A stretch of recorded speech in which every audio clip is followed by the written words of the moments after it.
Okay, Giovanni, we're going to start recording and then Perfect. we go. Podemos iniciar. Okay. So good morning, everyone. My name is Mariana.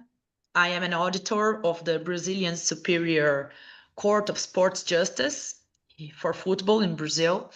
I don't know if everyone is used to the names we use here. So in sports justice in Brazil, we have the prosecutors, which is the prosecutor, and the auditor, who has the authority to judge. So it's not a common name for judges, but that's how we call it. Auditor is the one who judges. So that's what I do there. But it's not about me today. So it's a great pleasure to be here with you today. With everyone here, and welcome Giovanni Solazzi, we say? Yes, Yeah. perfect pronunciation. Okay, so Giovanni is the vice president of the Cancun Football Club. He was born in Italy, in Fano, Italy, and graduated summa cum laude in law from the University of Bologna, and obtained a master's degree in sports management from Columbia University, where he was the president of the student government. He was also a visiting student at University of California, Irvine, and sports law visiting researcher at Harvard Law School. Giovanni is currently a professor of sports law, administration, and finance at Rome City Institute. And Sports Business Journal named him one of the new voices under 30 of the sports industry. Giovanni, thank you very much for accepting our invitation, for spending some time of your experience with us. We are thrilled to hear your experience ahead of Cancun Football Club. And before giving you the floor, I would like to say we are very excited since yesterday with this approach of the Brazilian and the Italian football. We had yesterday the presentation of our new coach, and it was very excited to be there. I told my friend just after it finished, after his the presentation of Carlo Ancelotti was over, I told my colleagues that I cried, and they didn't understand why. And I said, no, I don't know. I was very. It's a great emotion for us to see our selection in such good hands. So here today we have again another opportunity of bringing together Italian and Brazilian experience with all our story in football. So Giovanni, welcome, and the floor is yours. Thank you very much for being here.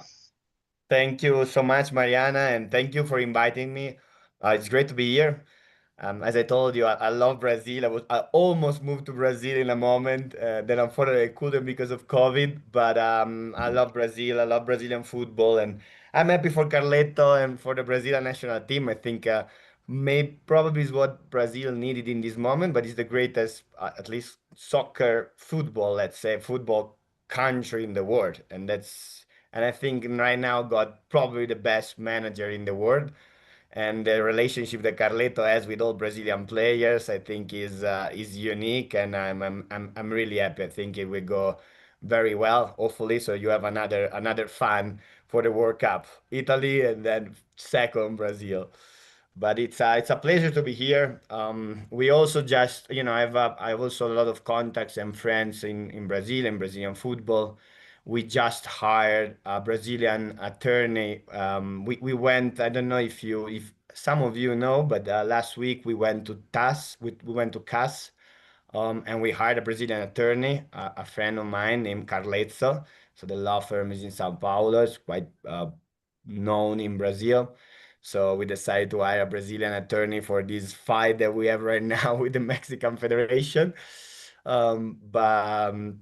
So personally, I'm really happy. I wish I could be there, in person. So hopefully soon I can go back to Brazil. I've been traveling a lot, but not to Brazil. And on my side, like, I grew up in Italy, but I was lucky to study in three American universities, and then obviously the United States opens you a lot of doors that otherwise in Italy you couldn't have. That's the reality. I'm really grateful to the US for that, and I was working for the owner of Leeds United. And then, thank to when I was at Columbia, I saw something. I was really, I mean, I wasn't a private equity expert, but I really liked finance. And so I saw that there was an opportunity for private equity funds to invest in Europe. If you know a little bit of private equity, I'm sure you do. It's just what they do. They buy assets that are not really well managed, and they make them grow. When they see an opportunity, they make them grow, and then they sell them. They professionalize them. They put their own management. They change the structure. They really make them work as enterprise, and then they sell them, right? And I thought that European football is perfect for that because the US, you running football clubs, both the sporting and the business side, and it was such a mess and a huge opportunity that I thought this is perfect for me. Private equity funds in the US, they should start seeing European football clubs, and sports clubs in the US were already very expensive in, whereas clubs in Europe not. So I say this is a great opportunity, and I wrote my dissertation on that topic, and I started to make a lot of contacts. So after I worked 1 year for the owner of Leeds United, when I resigned from that job, it was already the era 3 years later, 2020-21, of private equity in football, right? And so you had a Mhm. lot of private equity PE funds wanting to invest in European football. And I'm like, there was that guy, Gio, that was writing that article and speaking to everybody. So I was able, quite young, to join with my mentor at Columbia. His name is Chuck Baker. He's a very famous attorney, worked pretty much in all the transactions in the US and also Europe. Right now, he's the co-chair at Sidley. And another couple of contacts, one former agents, and then Jeff Luno, probably the greatest general manager in baseball history, one of the best, who wanted to enter the football world after winning everything in baseball. And so we created Blue Crow. And instead of going to Europe, the first target was actually Mexico. And we had a completely different project in Mexico with Netflix. It was not only about football, it was football entertainment. We were going to buy a first division club and change it into Club de Cuervos, which is a very famous and popular Netflix show, also in Brazil. I know because I remember at that time it was Mexico, and then the second country with highest views of this show called Club de Cuervos, it was Brazil. It's a comedy about football, so it was a completely different project. But when that deal collapsed, we said, okay, after working 1.5 years secretly, because it was going to be a huge boom in Mexico, everybody watched the series. They were selling more jerseys of a fake team than most of teams in Brazil. They saw a multi-million-dollar sponsorship with Corona and Bridgestone from the shirt deal of a fake team. It was a comedy, so it's a real when I discovered it. But when that deal unfortunately collapsed the day of the signing after a very long due diligence, which I did, I learned a lot about due diligence at that point, and still a problem I think of buying clubs, problem in Latin America is and also Europe is the due diligence, the legal and also the finance. You discover a lot of things, and when that deal collapsed and we decided to I had met at that time the owner of this little club new just created called Cancun FC. I didn't know about it, but the name sounds pretty cool because there is this word called Cancun, which I think most of you know. And and they say, okay, that's not a bad place to own a club. And the fact that the club is new, it gives you the opportunity to build a different project, to create somehow a kind of a startup from scratch because the club was created during COVID, so it didn't even have funds. And I say, Jeff, let's invest in this small club instead of buying one big in first division. Hopefully, we get promotion or relegation back. It was suspended in 2020 for 6 years, and he said for 6 seasons. And so we said, let's buy Cancun. I take one for the I take one for the group. I move to Cancun. I'm gonna make this sacrifice to live in Cancun, but let's start this new project. And that's how we went to Cancun. I still believe. Then we bought more clubs in Europe. The first one was Leganés. We are an MCO, basically based in Houston. We have a lot of investors, even celebrities, over 70 investors that are friends of us. We are kind of a big family and friends. We know personally all the investors. My two mentors from Harvard and Columbia, they enter as investors, but then we move a little bit more to Europe. We invested in Africa, and right now we are as Blue Crow, we are really focused on Europe. I think we are buying a club in a big European country. It's gonna be official soon, and another one in a smaller European country. And personally, I believe the next market, I'm not bullish in Europe anymore. I really believe Latin America is the next to go, and Brazil is definitely the most interesting country for everything that happened, especially after they opened and I lived all that the process of change. And since I think the grew of Brazilian football since they changed and they allowed private investors, I think have been quite interesting, at least under an economic perspective. And already clubs are quite expensive, but I'm really bullish actually on Brazilian football and the future of Latin America. So hopefully we will be able to do more investments in Latin America soon, and maybe one day owns a club also in Brazil. Our main new investors, we raised money recently, and our new investors is really love Brazil and Brazilian football. So hopefully one day maybe we will be able to enter Brazil. Cancun is obviously the best part of Cancun, as I mentioned, is that we built something that didn't, I mean, it was 1 year old, but it didn't almost exist. It was very new. So we built a club from scratch. And that's unique because, as you know, football clubs have a long history of tradition. So it's very difficult to change things. I was working for the owner of a pretty big club in England, and everything you want to do is against the history and tradition of the club, which makes sense. Fans love the tradition. They have the logo tattooed in his peel, like in their peel, right? It's not easy to change. In Cancun, no. We have 7 fans basically, so there were 7 people. But besides that, we could do whatever we wanted. We had zero limits. It was going to be fun. And then when we created at that moment with industry, which is a boutique creative agency inside Nike.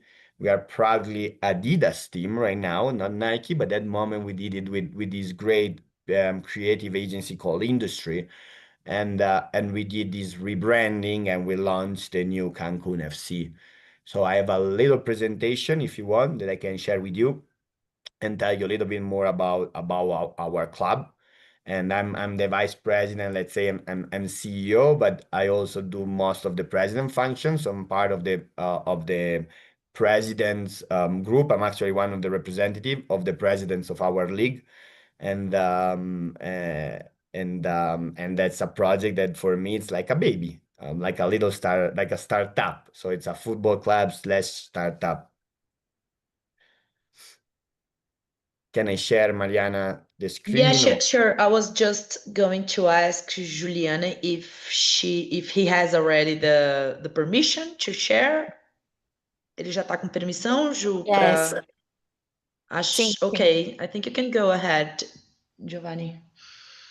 Then we can have questions too, or because I see plenario principal, but I don't know. Like I guess there are more people, but I can do it just so I can understand the timing, and I don't want to speak too much because otherwise it's after a while it's boring. So just to understand if there are some questions in the end or We usually open to okay, questions, so people can send it through the chat, or okay. they can open their microphones as well. We usually do these events lasting more have something like 1 hour. So Yeah, sure. we have.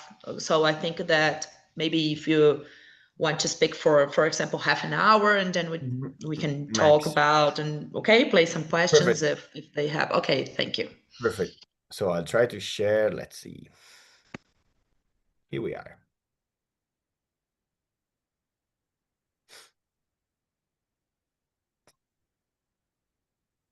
Can you see? Yeah, we can see it. Okay. So Cancun FC, our slogan is the new gen club. This is the The, reason. the slogan is wonderful because we have The the slogan sea, is we the have the lizard. That's we need so the logo, yeah, as you know, I don't know for sure you know Cancun, but the logo, we redesigned the logo and we decided to have the iguana, which is very popular in Cancun. Why? For two reasons. Because we did a study, and first of all, is the most historic animal in that region. It was a god for the Mayan. During the Mayan era, it was a god, so it was basically has been there since the beginning. So it's very traditional and part of the culture because Cancun is a weird place. They don't have a recent history. It was built 56, 57 years ago, but it has a long history of tradition before with the Maya. So all that area, Yucatan, as you know, Chichen Itza and everything. So it's weird because it's new the city, but it has a long. Then there is like a gap where nothing really happened. But then if you go back in time, they have a long history and a long Mayan history. So the iguana was the perfect mix because it's on one side is tradition and it's culture. It was a god, and then on the other side it's something that I live in a building with a big garden. There are iguanas everywhere, and when tourists arrive, because it's also Airbnb, everybody takes picture of iguana. Like when you arrived, I remember when I arrived in Cancun and I went to work out at open gym, and I see right by me this huge iguana. You're like, wow. So it gets a lot of attention because a lot of tourists are not used to see this big iguana right by you everywhere. So it was the perfect mix between tradition and new and something that really tourists likes, and nobody has an iguana as a logo. So we designed the logo with the iguana tails that becomes part of the shield, and obviously the sea that you can see. And we decided we also picked the two colors. The turquoise, that is the ocean of Cancun, the unique color of the ocean, and then the black. I love black. I always wear pretty much all black, and it's elegant, it's classic, and I always wanted a black color for a football club. So we also made us painted the stadium black. It's kind of the oldie stadium black. So, and I think that the combo is unique. You don't have these, you have black and blue, obviously, a lot. One Italia club is about to play the Champions League final with black and blue, but not black and turquoise. So it's quite unique.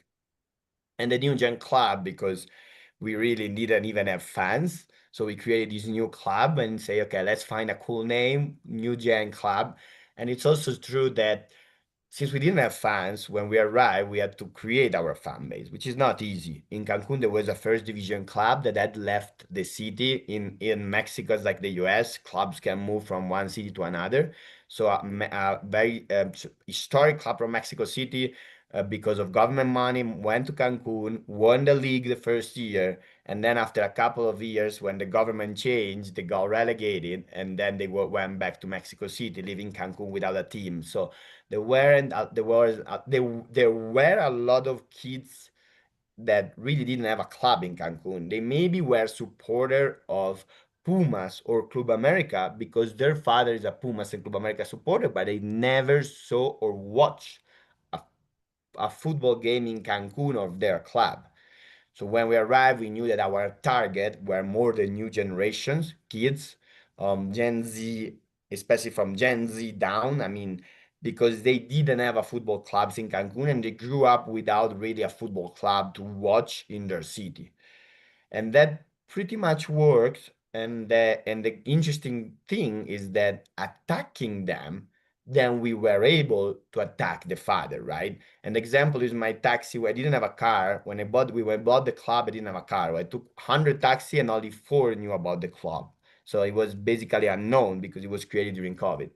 So our strategy was my taxi driver, trusted taxi driver is an example, is a big Pumas fan. He grew up in Mexico City, he has a tattoo of Pumas, and his son is a Pumas fan because, well, because his father is a Pumas fan, right? From father to son. But he never saw a game of Pumas live. So when we arrived and he started coming to the game, he wasn't really a Pumas fan, and he was mainly a Cancun fan, and then a Pumas fan. So if you ask him what's your club right now, he said before it was Pumas, right now it's Cancun and Pumas.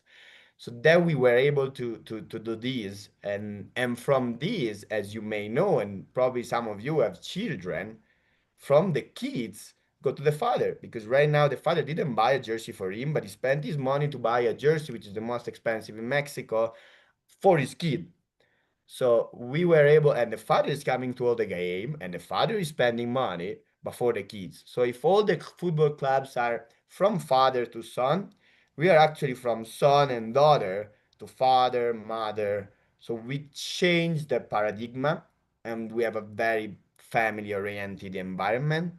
So that was quite unique. And then after that analysis and after I told the story, I came up with we're kind of a new gen club of Mexico, and that's where we got and we stick with the new gen club.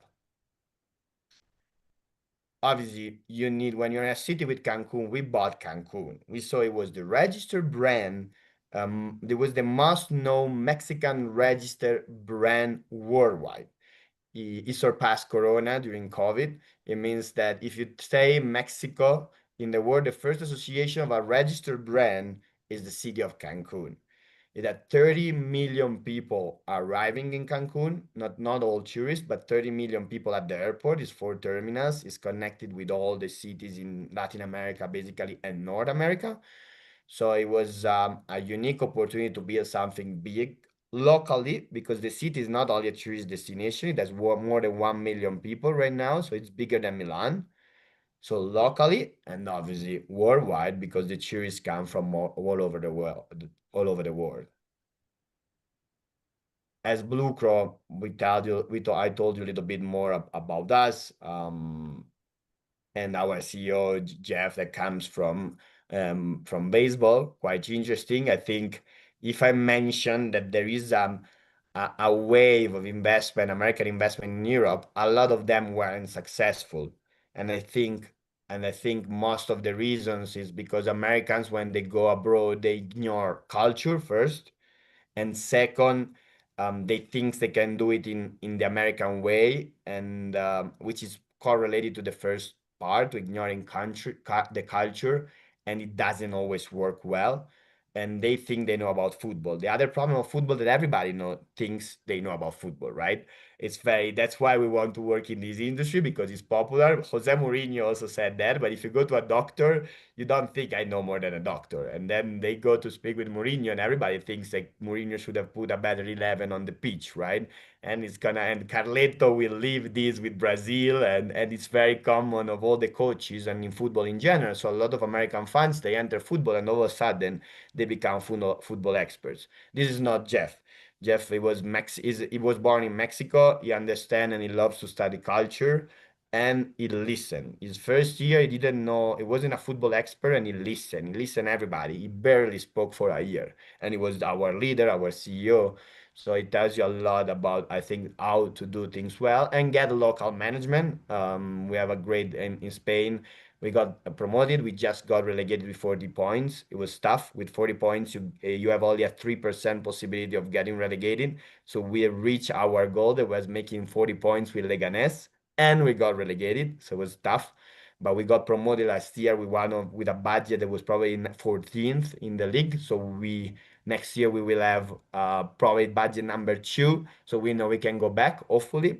But get local people as Eduardo and our CEO basically of Leganés, who is great, and implement some American things, especially in analytics, in fields that American really manage and dominate well. And this is pretty much our idea. I'm not Mexican, but I understand Mexican culture quite well and Latin American culture quite well. Obviously, I was speaking Spanish even before moving there. Why Cancun? I already told you. At the moment, in 2021, was the second biggest tourist destination worldwide. Right now, I think it's fourth or fifth. And then the connection is brutal with everybody. This was more focused in Northern America. If in the future they do a United League, they were talking about, at least in the past. But there are almost, I think, out of 39 cities, um, 33 are directly connect with Cancun. So it's insane. It's probably most connected than most of the airports in the United States with United States, and we know that a lot of money comes from the United States. And then the branding aspect, we have a clean jersey. We have a different branding view than most of the Mexican clubs, also because we can. So we won a lot of awards. We were selected as best Nike design jersey 3 years ago. Right now we are Adidas. This year we were put like the coolest club in the world for Mister, and we won some award. We don't pay for them, so I'm quite happy to receive them and to have some interest around our branding. And obviously the global connection, the power of football to make people, to bond people is the most interesting part. I remember I was a little kid when my elementary teacher asked me, what's the only moment where Italian people, and this is true for Brazilians too, get together? Like the only moment where it doesn't matter the politics view, like your politician, the politics view, it doesn't matter your ethnics, it doesn't matter anything, you're just stay together. And the answer was just when the national team plays. When we see the Italian football team, when you see the Brazilian football team, oh, it's just the only moment where you are all the entire country together. And when you win, and you won a lot, the entire country is celebrating. So that's the unique part of football, to unite a city and even to unite a country. Obviously, we have big branding effort, and we're a brand focused club. So how to design the jersey, how to make it unique, elegant, different, simple, minimalist, but also represent what's Quintana Roo and Cancun, because the jersey as well as the stadium has to represent the club. There's the first thing you see when you see a club with the logo, so must be very representative, but it has to be cool. Easier in Cancun because we can do whatever we want. We don't have the huge fan base. We don't have tradition. So there are 7 people that arrived before me. So there are 7 fans that can tell me whatever they want. But besides that, we somehow created a club. So that's easier. If I have to go to Brazil and do the same in a Brazilian club, it will be most of the time a little bit more difficult, at least in the historical. More the club has history, tradition, more it's difficult. And in Brazil, you have so many amazing clubs full of history and traditions that obviously the branding aspect will be a little bit more complicated than for us. That it was, we could do whatever we wanted. The consumer did buy this is incredible because, as you can see, we have basically 96% of our fans are Gen Z and millennials. So we have the very young organization, players age 24, executives age over 31.2, probably right now it's 32, but it's and employees 27, 28 years old. So we are also a new gen club when it comes to employees, a lot of young people, and we give an opportunity to a lot of young people, and that is good because I think we know how to talk to our audience, and our audience likes what we are doing. Giovanni, can I just I have one Yes. question that it's a doubt that I have. When you say the new gen club, is it something different from the Cancun Football Club, or is it just the I don't It's know the our abbreviation of slogan. fans? I'm It's our sorry. job. It's our Okay. slogan. Yeah, Okay. it's Okay. our Perfect. it's our That's it's what I our thought. slogan. Yeah. Yeah, Okay. yeah, yeah. It's Perfect. how we call our. It didn't really. It's not how we called. We got that nickname, but it's one is our slogan. So we have two. One is para todos, that it means for everybody, which is the idea of the club to unite the city of Cancun and in general, to unite the tourists and also the local people. We are a club for everybody. Our stadium, our home is for everybody. We want local, we want tourists, and we want them to have different experiences, to have fun together. And the other one, for these reasons, for the unique target that we have, is the New Gen Club. We The have other it here thing in is our a little jersey. more complicated. The other thing that I have to ask is where is that I'm going to get this jersey from the Oh, from the thank you. Cancun, because it's wonderful. It's one of the Thank most you. I beautiful have ever seen. Thank you. I'll Congratulations. send it as a present. But Okay, I'll send it's it. okay, but We thank you very we much. have actually have a slide about it just to show, but well, this is the digital audience, but if in the broadcasting, obviously we went pretty. We had a couple of viral things, especially our jersey was probably the launch with zero marketing. We were sixth on views in Mexico, so with only 50,000 followers. We had the more engagement than most of Liga MX clubs with huge following. So the launch of our jersey went really well, and it was all organic. We didn't really invest in marketing, which was quite unique. Here is the some of the shooting that we did, but that's a part of the distribution that you mentioned, Mariana, because we have e-commerce, we have presence in hotel, in Nova Sports, and we also are at Adidas stores right now and some boutiques. And the interesting part is that we sold quite well, but we sold worldwide. So we already sold to Brazil. We already sent to Brazil a few jerseys. These are all the country that we sold. That would makes it for me incredible because we had to sell and ship a jersey to New Zealand, and it's like I don't know, it might take ages to arrive. It's probably $100 shipping, and still people are buying. From Italy, we get 10 orders per week, and they have to spend $50, $60 of shipping because we don't sell so many. Obviously, we have a small inventory as second division club, so shipping deals are a little bit more expensive. And that's the unique part for me that I go in Cancun, I see people with our jersey, but I go to Mexico City and I see people with our jersey, which is wow. And I went to the several airports and I saw with people with our jersey, and even in Madrid, I saw a guy with our jersey. So I'm like, since I designed them and it's a club that we created, the sensation is incredible. It's so happy to give it to you or send it to you, figure out a way, but we already sold jerseys to Brazil, so for sure my team knows how to send it there. And then obviously I've been talking a lot about the business side, but there's also the sporting side. And we have an amazing sporting director, very young too, that is part of the group. We have a second, like director of football operation, which is right-hand man that is from Cancun. His name is Alex Vela. He's the brother of Carlos Vela, who's a 12 years professional player. Not more, 15, 20 years professional players in Liga MX, so very well known. The brother is probably the most legendary player in Mexico, or one of the most legendary players in Mexico, and they're both from Cancun.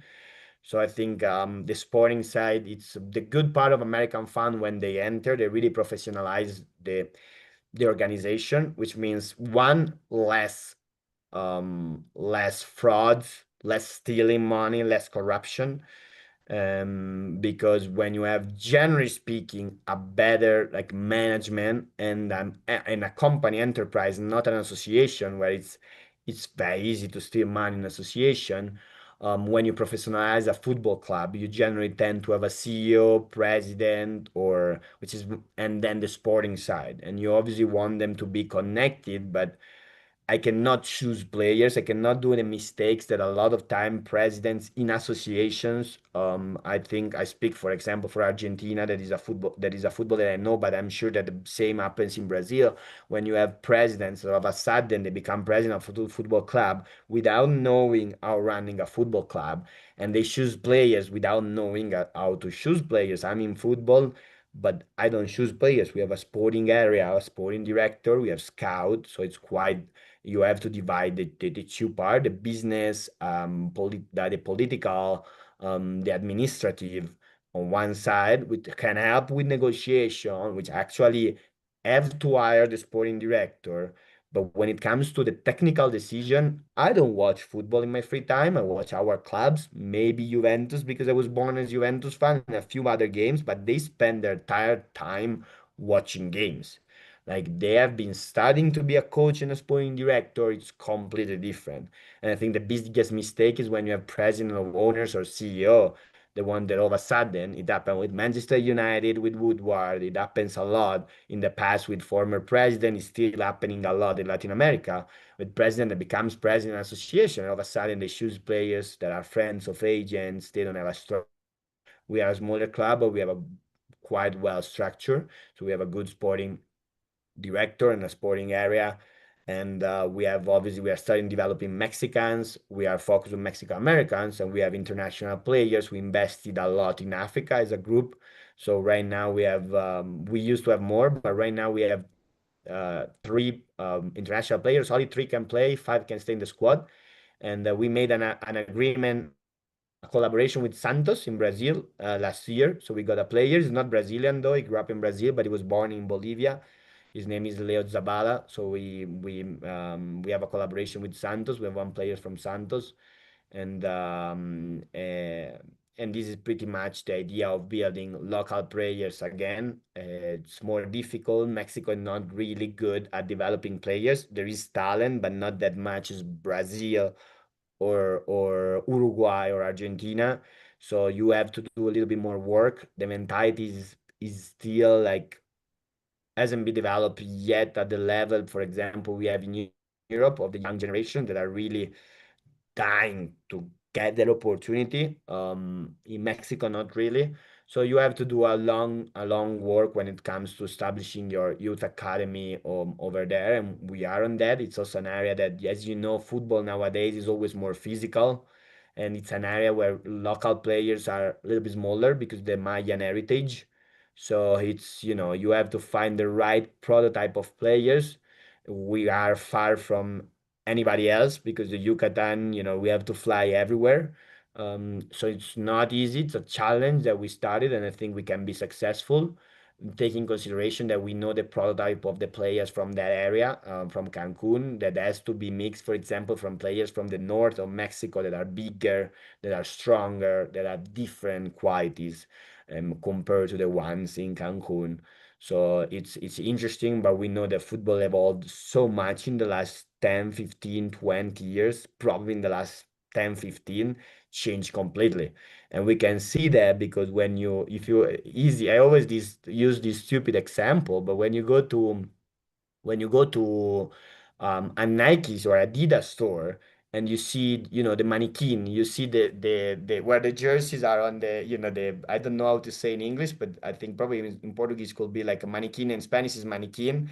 There where you see the jersey used to be, they used to be small, the football players, and right now you go there and you see the mannequins are huge, right? Where they that's the prototype of the football players right now is huge. You just the physically and the muscular part, the nutrition, the training, it changed. That's why it's also super physical games. We all love the romantic football of some, you know, of the players that used to move, not even run on the field, the number 10, but we always have less number 10 nowadays because football evolved and is always a stronger, faster sport than it used to be. Then the sponsorship obviously vision that we need commercial revenue to survive. This is our third jersey.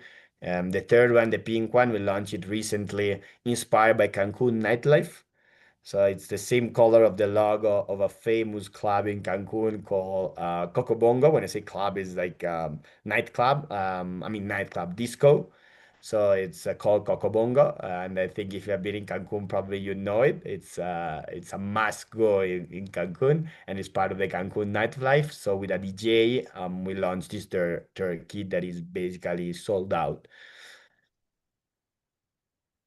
And then some original project. The social part, we're a football club, so all football club must have a strong social aspect, even new clubs. So we work with different organization and no profit every week or every 2 weeks with a different one to develop projects. So we are very involved in the Cancun community, which is very important. It's a new city.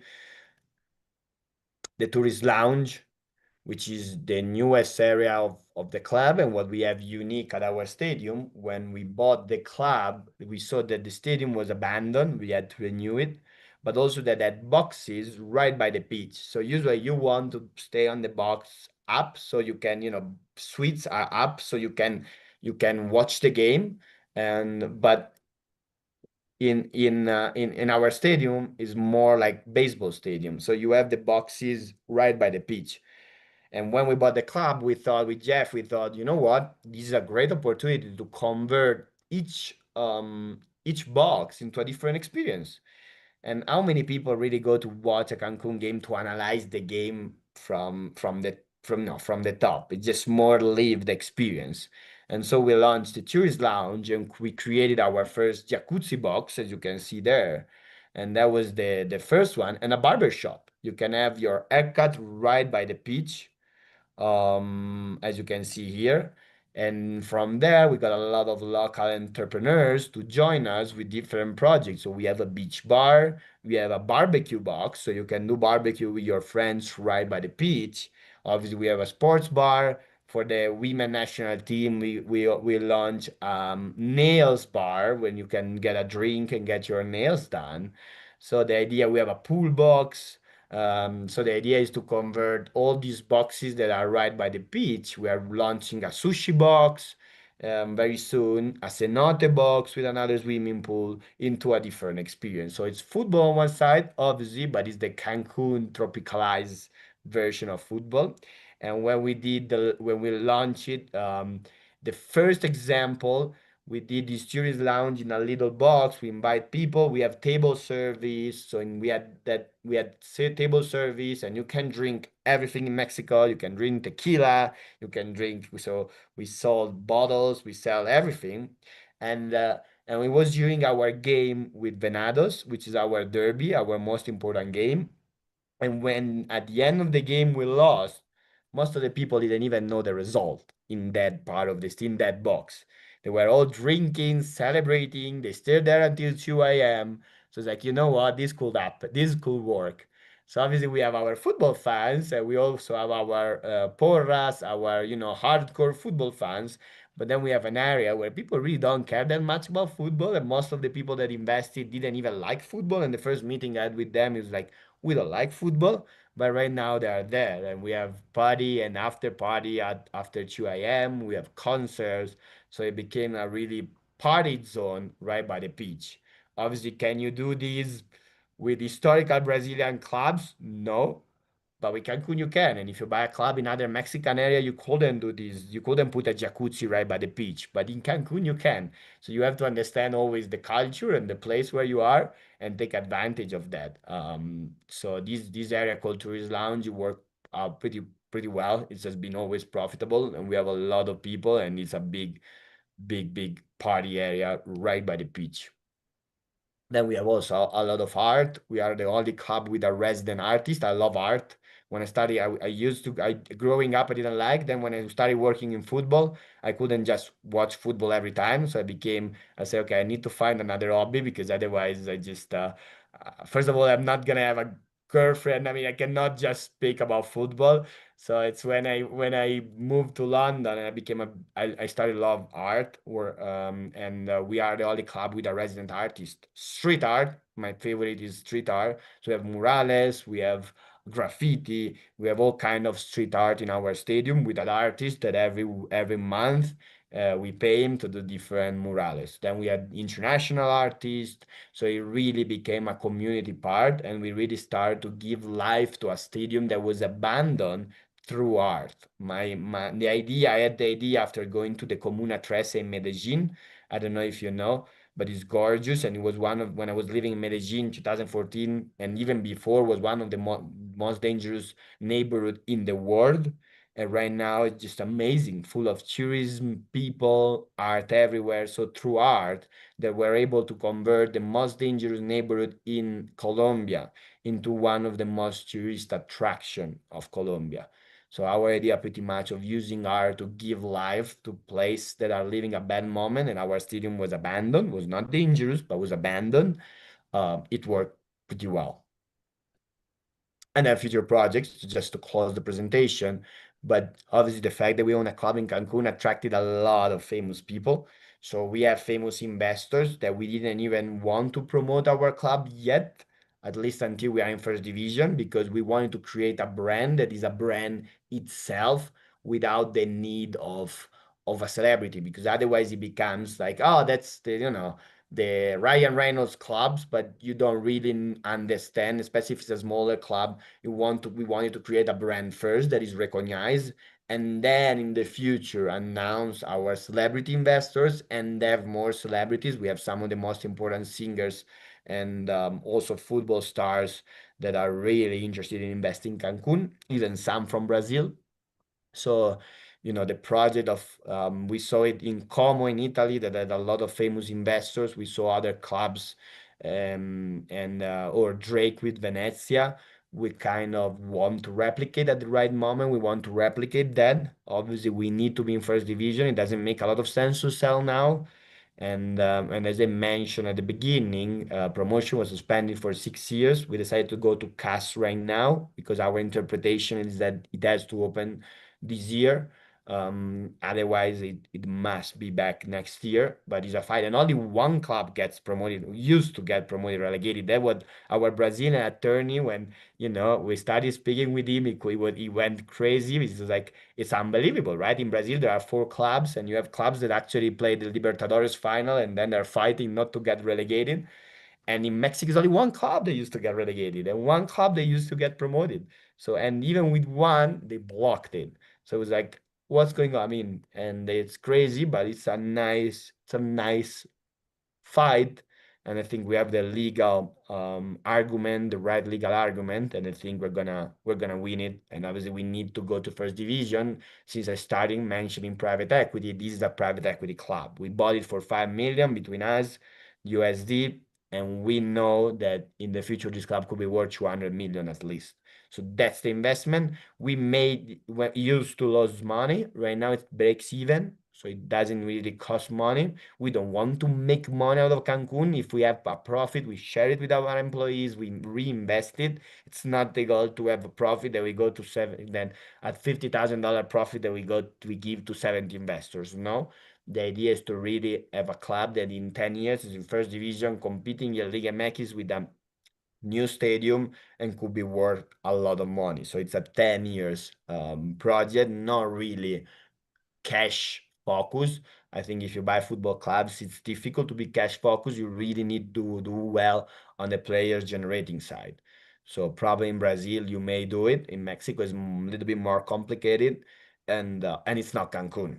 You need to have a club, as you know, probably closer to the capital in Mexico City or in Brazil. Most of the talent comes from the São Paulo area. Obviously, there is talent everywhere. There are tons of reasons that we can discuss, and I'm sure you know why most of the talent comes from that area. But it's not Cancun. Cancun is a really private equity investment. We're changing a few things. We know that this club in the future could be worth 200 million. I think I already spoke a lot. So 33 minutes. But I guess if some of you have questions, or I know we have 10 more minutes. I thought actually I thought I had spoken less, but no, I spoke a lot. Time flies when you speak, maybe not when you listen. But if you have questions or Does anyone have questions? Gio, thank you so much. It's been great. my I pleasure. I I wasn't here since the beginning, but then I joined you guys and I heard everything. And I was talking to Mariana on private, and I told her, so we have to bring Cancun FC to for a friendly match in Brazil. Ah, Maybe I in would love Brasilia to. or Rio, it would be fantastic Ah, I would for love us to. to. I And fly then, tomorrow. Just let me yeah, know. and then you would have to your players would have to wear the three jerseys you have because they're Ah, all really beautiful. So congrats thank you. for them. And the black one, the kind of yellow one, and the pink one, all very beautiful. So Thank you. congrats. And thank you very much for this. It's been amazing. I have to thank Rodrigo Grillo as well because he introduced Yeah. us and it's been a pleasure. You've been so kind to us and this was very valuable. Thank you. No, obrigado. Obrigado, Obrigado. Gustavo. Obrigado. And now we have And an Italian as our coach. So, yeah, yeah, oh, yeah. It's yeah, absolutely the go best go one. Brazil. Hopefully, Brazil will be better off Yeah. now. I Yeah. think I would like if it wasn't Carleto. I wouldn't like the decision of having an Italian coach in Brazil because obviously you have a lot of Brazilian coaches and I think, but considering the relationship he has with Brazilian Yeah, players, I think it's and he has always have like from yeah. Milan with Cafu and He Kaká. know how he knows how it works. So He yeah, knows how it works. He knows Brazil. So yeah, I'm sure and I trust that he will be successful and go Brazil in the World Cup. yes, exactly. Ambos. So thank you, Gio. Hope to see you Obrigado. soon. Thank you, Obrigado. Gustavo. Thank you for inviting me. Obrigado. Bye bye. Tchau, tchau. Tchau, tchau.